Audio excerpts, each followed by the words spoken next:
उलमा को अनपढ़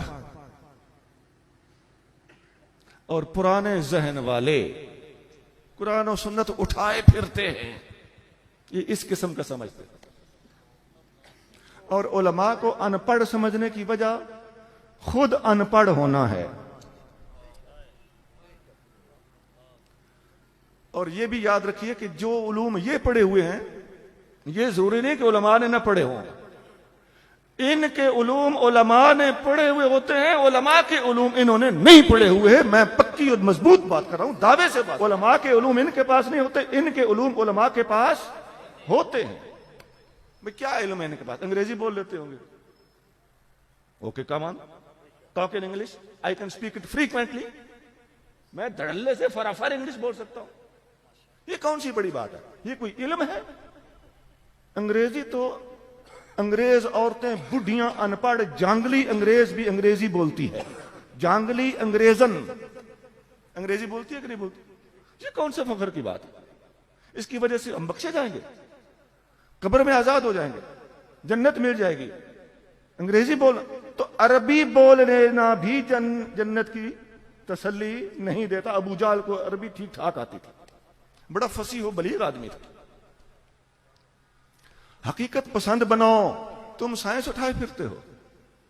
आ जाओ हमसे बहस कर लो, साइंस पर बहस कर लो। मालिक्यूल तुम समझते हो मौलवी को नहीं आता, एटम नहीं आता, न्यूक्लियस नहीं आता, प्रोटॉन न्यूट्रॉन नहीं आते, इलेक्ट्रॉन नहीं आते, लेप्टॉन नहीं आता, क्वाजिक नहीं आता। इलेक्ट्रॉन फर्दर सब डिवाइड हो चुका है, सब मौलवी को पता है। करंट फ्लो नहीं आता, कूलम्ब नहीं आता,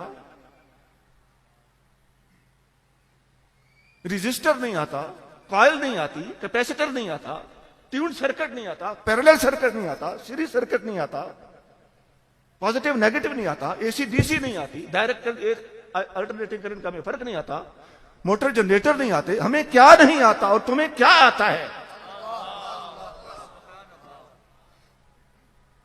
अभी तो मैंने वायर की बात की, मैं वायरलेस की तरफ तो गया ही नहीं। हमें प्राइमरी प्रोपेगेशन नहीं आती, सेकेंडरी प्रोपेगेशन नहीं आती। क्या नहीं आता हमें?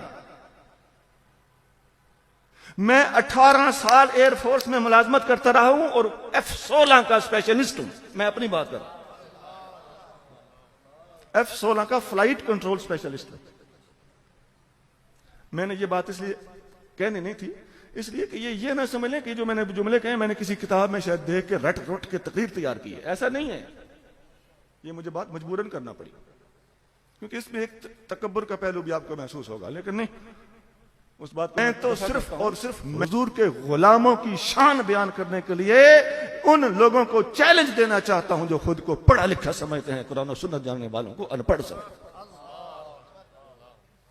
वो तुम्हारी इकोनॉमिक्स जो आज तक ट्रेड साइकिल को ही नहीं एडजस्ट कर सकी, जो हर 8 साल के बाद आता है, और तुम तलब और रसद के तवाजुन से कीमतों का तयन करते हो, और इसने वो फसाद बर्पा किया है मार्केटों में कि माशियात तुमसे कंट्रोल नहीं हो रही।